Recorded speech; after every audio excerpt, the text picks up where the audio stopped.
Tens of thousands of people took to the streets of Georgia's capital, Tbilisi, this year to protest a new law targeting foreign-funded groups, but to no effect. When the law goes into force in September, nonprofits and media with more than a fifth of their funding from foreign sources will be required to register as so-called foreign agents, or risk inspection and hefty fines. The law supporters say it will bolster transparency and Georgian sovereignty. But analysts warn the legislation could be used to silence government critics and push Georgia further from the West. If they have to register, it will limit their abilities to report freely and critically of the authorities. But if they don't register, then they can be ruined financially. Georgia was celebrated as one of the freer former Soviet countries, but it has grown closer to Moscow in recent years, amid declining freedoms and rising corruption, according to Said.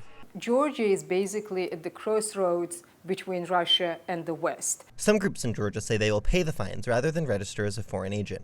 That includes the Media Development Foundation, a press freedom group. It's quite complicated time for independent institutions in Georgia, but it's our fight and we should defend our rights and we should defend democracy in Georgia. Georgia is the latest in the region to adopt the Russia-style law. Kazakhstan and Kyrgyzstan have enacted similar laws too.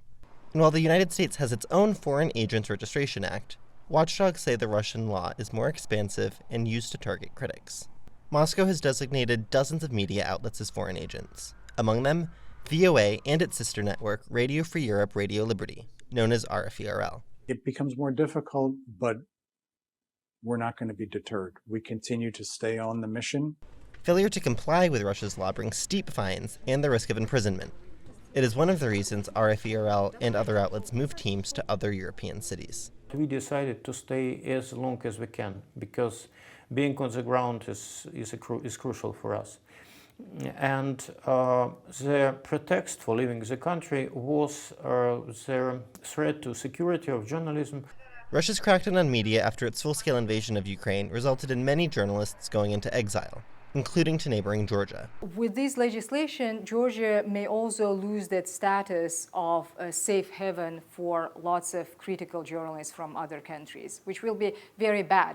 With parliamentary elections in October, media defenders are anxious about how the new law will affect press coverage.